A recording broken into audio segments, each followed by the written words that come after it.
What up, Facebook Live family and friends? Elliot Andre here, the head therapist, back for another rendition of Get to Know Other Clinicians in the Field. That didn't sound very well, but we're going to do it anyways. I have a super special guest today, a great colleague of mine, super cool lady. She is a boss when it comes to anything that has to do with parent coaching and ADHD. Cindy Goldrich, everyone. Say hello. Hey, Cindy, what's up? How you doing? If you could, Cindy, just kind of give us an idea with an introduction of what you do, who you are, and kind of what sets you apart in the field of ADHD and parent coaching, that'd be awesome for our viewers out there. Absolutely. So I've been doing this for over 10 years, and what I noticed is very often when parents are stressed and confused and have a child, whether the child's been diagnosed or they just suspect maybe ADHD, learning challenges, behavioral challenges, any of those things, Sure. They really want to get treatment for their child, which is understandable and appropriate. Mm-hmm. But what I know is that if the parent doesn't know what the parent doesn't know, in other words, if the parent doesn't understand enough about not just the diagnosis, but their own individual child and what makes that child tick and what tools and strategies you need to parent that specific child, then I was never successful with helping the kids. So I did something very unique back then. I put the parent at the center of the support. I never work with the kids. I only work with the parents. I help them through their journey. I manage their anxiety. I manage the support, the tools, the strategies, whatever it is that they need. That's what I do. Cindy, that's such an interesting and cool way of really hunkering down the issues of what's happening with the child. I think as parents, I'm not a parent myself, but I can totally empathize with them that, it's difficult to kind of own up to your own stuff sometimes when there's so many other things you got going on in the world. If you could, to our Facebook Live friends and family out there, give us an idea of what ADHD looks like in different settings. Because I feel like we have like maybe a DSM-5 definition of what it looks like, but it's right. So not true to what that may be like. So if you could let us know in your own words or what your experience has been with clients, what that may look like on a case-to-case basis, I think that'd be really helpful for our people out there. And I'll start by saying that most people, when they think of ADHD, when they don't have it in their world, right, they think, mm-hmm. Those kids that are, lazy, unmotivated, and whatnot.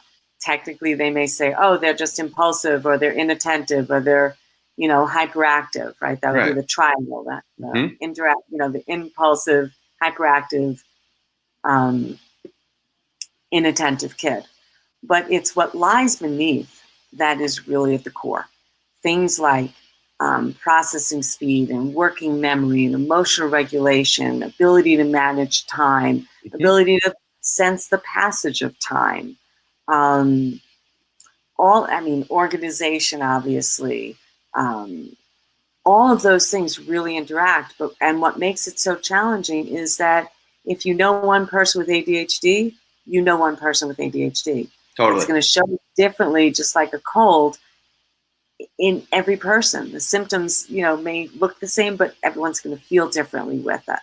So that's why my motto, the introduction to my book is parent the child you have.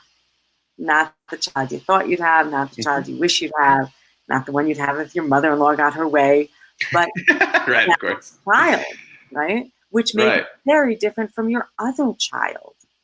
Mm-hmm. Yeah. No, I think you're hitting to a really big point. Is that as a parent, again, you have this ideal, and I think we get stuck in that way that our kid has to be this, and that way to kind of really be successful in that space.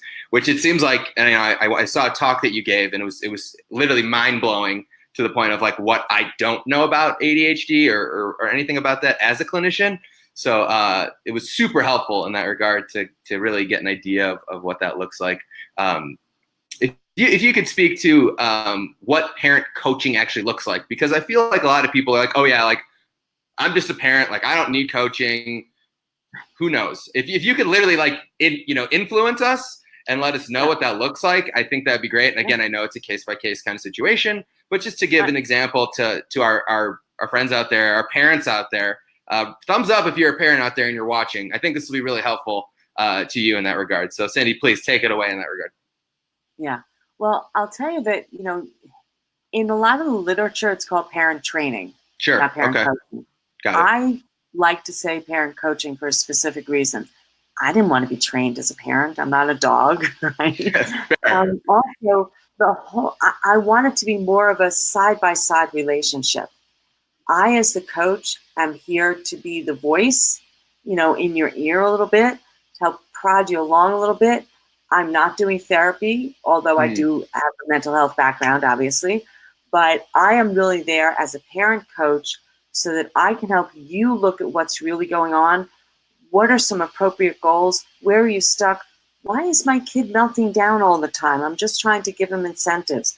How do I get him to stop that? How do I motivate him? How do I, get him to clean up his room or brush his teeth? All of those things. So what I'm doing is I'm helping you step back and say, well, what's underneath that? What's really going on? And how are we going to build those skills? Because we know that when you've got a child with ADHD, very often, and again, every child's different, these are strong-willed kids. Very often they're very bright. This does not impact intelligence, right? So they're strong-willed, and very often I call them like the cactus flower kids. They're not the ones that you can just kind of move and mold. You're going to get stuck. We're going to have to gently help them grow. So as the parent coach, I want to help you help your child, because you're the one that's around all the time. Even though therapy may be appropriate in certain cases, if the parent doesn't have the skills, it's not going to be as powerful. Totally. That makes sense. And I like the way that you're discerning a difference between therapy and coaching, because I feel like sometimes people get confused about what that actually is. So if you could speak to the differences, I think that also be very helpful for our viewers out there, in the sense of just to set like a guideline or boundary of like what you can actually do for people. Right. The way I look at it is this: I'm going to work with the parent to understand where they stuck, what's going on. I'm going to develop the skills and strategies, as I mentioned. If I'm doing all of that and we're still getting really stuck, I may look and say, what's really underlying here? Is there family trauma? Is there, real lack of consistency maybe between the parents? I always tell parents, I don't do couples therapy. I do couples coaching, right? But sometimes, so in a therapeutic situation, we may go back and look at family history more and the whole cycle that the child's been through and the whole cycle the parents been through and everything else. We're going to have more of not a deficit model, but certainly there's a word I'm missing, but more of a model of, focusing on the diagnosis and family's trauma and everything else. In the coaching, I'm starting where we are and I'm just moving us forward. Got it. Okay, that makes total sense. And you said that you have a book, and I haven't read it, but I went to the talk about it. Is there anything in your book that you could kind of allude to that might be helpful for parents watching, like right in this moment, like if they really are struggling with their child who has ADHD? I think that'd be really a good way of one, plugging your book, but also just letting people know. Yeah, right, I was gonna say, just letting people know like that there is a resource that's tangible, that if they can't see you in Colorado, I know you may do sessions or what have you around the country, but just to give people like an actual thing that they could take away from today. Right. And yes, I do. I've only been in Colorado now since August. My practice was always in New York and actually nationwide. So I do support parents. I work one-on-one and also do workshops, virtually, just like we're doing this here. And it's great because it's also live, so parents are able to ask their questions and really interact. The book is called The 8 Keys to Parenting Children with ADHD. And it really follows my workshop, my Calm and Connected workshop. What they would get out of the book is really a nice, supportive, sequential way to move forward with their child. It starts just like the workshop, with a strong education, just like I did with you in that workshop that I gave. Yeah, it was amazing. I loved it. A strong education about, because people think they know what ADHD is, but there's so much more. They don't know anything, literally. Yeah, thank you. It's true. Just saying. Anyway, so strong education about ADHD, executive function, how that's impacting learning, motivation, and behavior. And then step by step, we're talking about how to create a home. My model is literally creating a home with the roof and the foundation and the sides, where we're building that calm, right? Mm-hmm. That's why my workshop's called Calm. It's all about the calm and the connection, the relationship you have with your child. If you don't have a strong relationship with your child, and of course, a lot of parents feel like they're close, and I believe that it's not that, but is it a productive relationship? When I say, hey, Charlie, it's time to do X, Y, and Z, is Charlie going along, or is Charlie battling with you a little bit? What's really going on? So we work on calming the situation down. We work on creating that connected relationship, and then we can start talking about what are the expectations, what are the rules, what are the boundaries, what do I do when they go past it? How do we really communicate? How do we collaborate together so that I'm empowering my child and not just doing this top-down approach? Because believe me, once that kid gets older, they're not going to want to just be told what to do. We want them to look inside and have a sense of what to do with our guidance. And that's why I like the coaching model, because that's exactly what I'm doing with the parent. I'm not going to tell you what to do.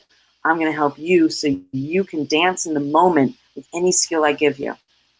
Totally. If I give you a strategy on how to manage a certain meltdown, and that strategy doesn't work, then you're like, oh my God, now what? But if I help you understand what's creating the meltdown and what kinds of strategies we need and how to craft them to that situation, now I've given you the ability to move forward.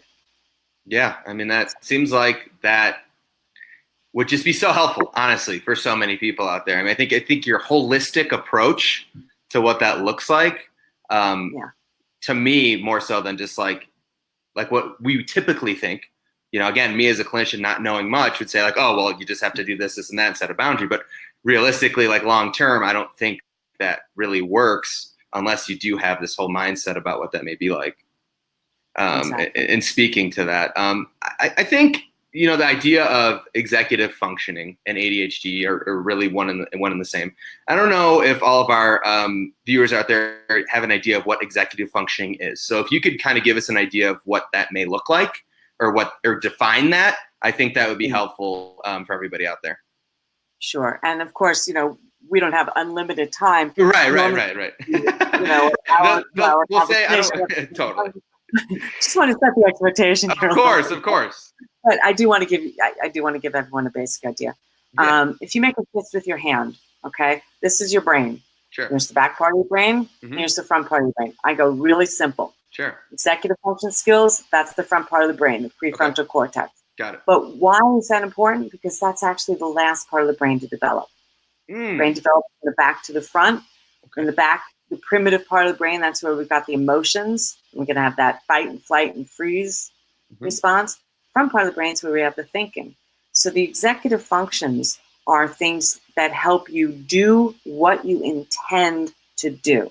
So it has nothing to do with intelligence. It has to do more with the performance. So it has to do with things such as time management, organization, initiation, getting started on something. That self-talk, that guidance that helps you think about what you're thinking about, your emotional regulation. All of those things are really what help you move forward.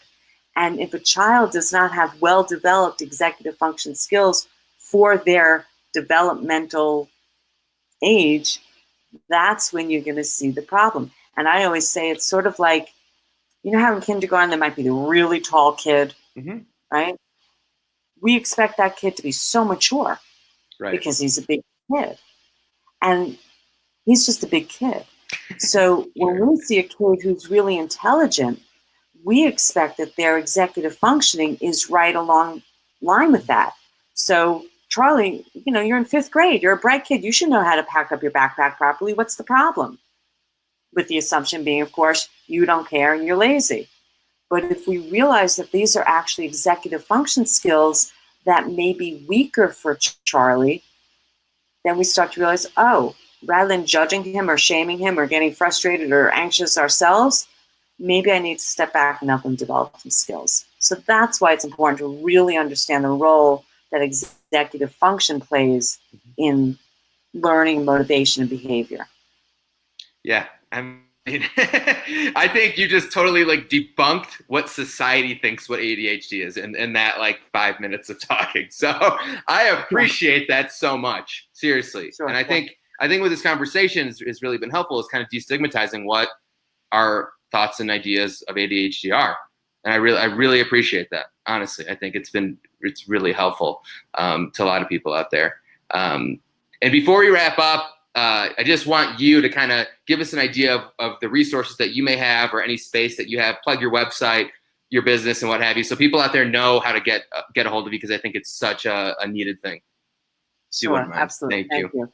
Yes. So my website, first of all, has a ton of resources. It's ptscoaching.com. Stands for Pathways to Success, because I believe that kids don't take this kind of path.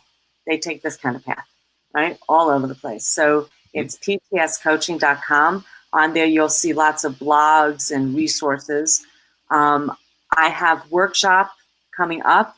I always run it, but I do have one since this is live that's starting July 8th, which is a Monday.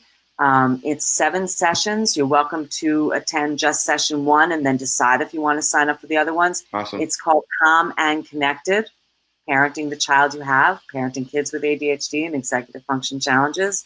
You already mentioned my book, which is 8 Keys to Parenting Children with ADHD. I also, to the professionals out there, I also do train professionals to become ADHD parent coaches, and then they are licensed to use my parenting program. And I have a training coming up for that this summer as well. That's amazing. Yeah. We need that. We need that so badly, honestly. That's so cool. And if also, if you want to email me, my email address is cindy@ptscoaching.com. Beautiful. So Cindy. Cindy. I love that. And if you feel comfortable with Cindy at the end of the broadcast, we can post that on the Facebook to share all the sources and information. I think that'd be really helpful for people. Thank you so much for your time. This has been so educational, really kind of uplifting for me, honestly, because I need to work on this stuff with the clients that I have. And I think to a lot of our viewers out there, I mean, we got some great comments. People are saying what's up and really enjoying this talk. So we will see you soon, friends. Cindy, thanks again. Peace, Facebook. We will talk to you soon. Bye now. All right. Take care. Later. Bye.